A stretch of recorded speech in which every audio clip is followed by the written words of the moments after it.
Well, at a typical Gwar show, we come out, and as far as we're concerned, we're just trying to play a concert. And, you know, there's a, what I think humans might see as a storyline, which for us is just, you know, our reality. We're attacked by various people, our enemies. Gwar comes out and tries to play the show. We're interrupted by various celebrities and public figures, and also just characters from the Gwar universe that come out on stage with us.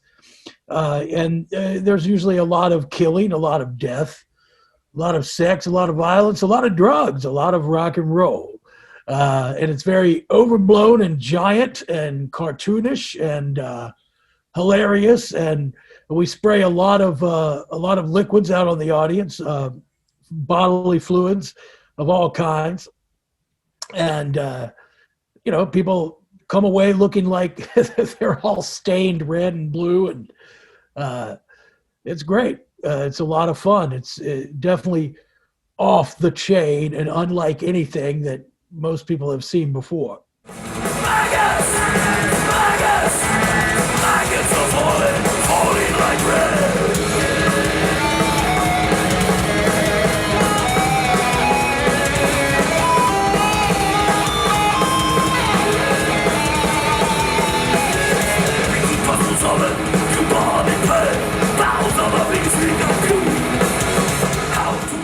35 years. Wow. And you know, the Scumdogs of the Universe record is 30 years old, which is was the second Gwar album, but probably the first one that most people know about. It was the first one on a major label, and you know, so that's 30 years ago this year, 1990. When people see the band, they like the band, and you know, you just have to.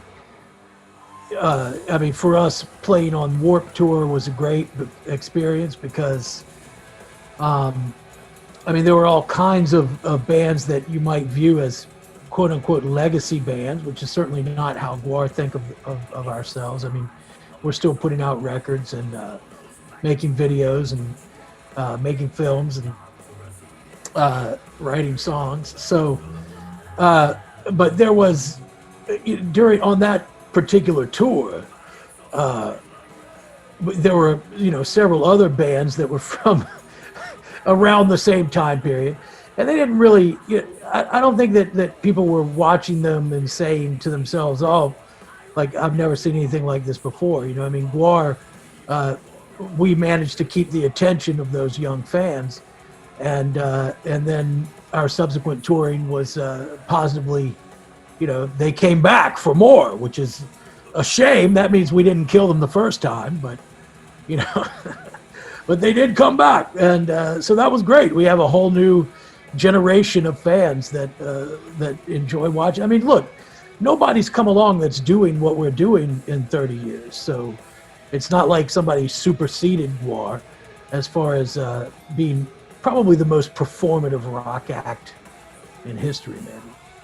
We try to. Gwar is a band that and probably this might have ultimately been to our disadvantage. That we're not a band that follows a formula, or that tries to be the best example of a genre, or even a trend in a genre, which I think is something that you hear in rock music and in metal a lot, right? An example would be AC/DC's sound, which, I mean, yeah, they put out a new record. It sounds exactly like the early records. Right. And it's great. I mean, I'm not faulting that at all. It's fantastic music. It's exciting music. It's as exciting and amazing now as it was when it came out. But that's what people want. They want more of the same with AC/DC. I think you'd be very surprised if there was an AC/DC record that sounded like Rush's 21, yeah. So, but with Gwar, we put out, every record has sounded different. And I think that allows us to change with the times. And if you really think about it, like in the history of rock, there's been a lot of bands that did that, right? Pink Floyd, for example, right? The way that they sounded in the 60s, and then the fact that, The Wall, it's a great concept album. It's a great hard rock album, but it's also essentially a disco record, right? I mean, certainly the sounds and the beats on it fit right in with that time. And Kiss was doing the same kinds of things. So I mean, I'm not saying that we do that, right? But that's just an example of how rock bands keep it fresh, and we do have those kinds of things in our mind as we write, but mostly we just try to make ourselves happy, and we get bored easily. Right. So we keep writing new music that is interesting to us, right? What's a favorite song for you to perform on stage? Like when you guys go out and you're like, yo, this is my jam. We always kill it every night. I really enjoy, even though it's incredibly one of our songs that is sort of formulaic. I enjoy doing Maggots. Maggots Are Falling Like Rain. That's a fun song off of Scum Dogs. I enjoy the emotion of playing the song Phantom Limb, which we do, which is off the new album, is sort of or the newest album. I enjoy playing Viking Death Machine, probably because I get to play bass on it, which I like a lot. And it's just sort of an exciting tune,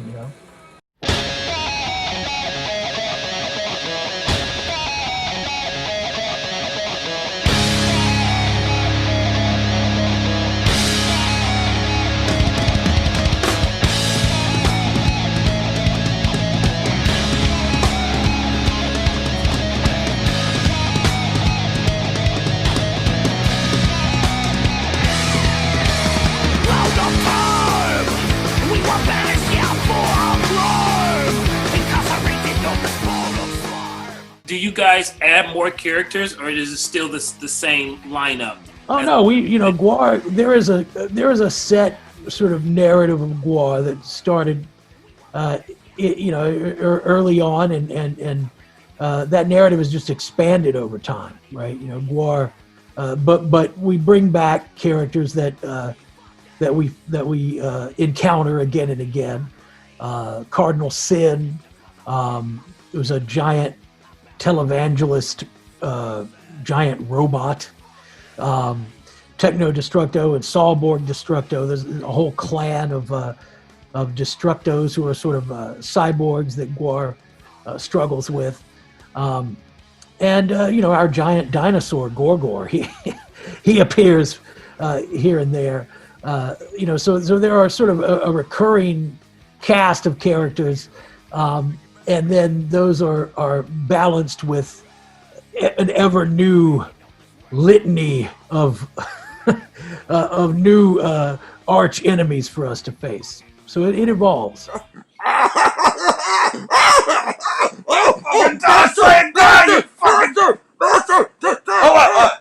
Oh shit! Oh yeah, we're on. Okay, this is Jizmac here, and here you're watching Undead Live.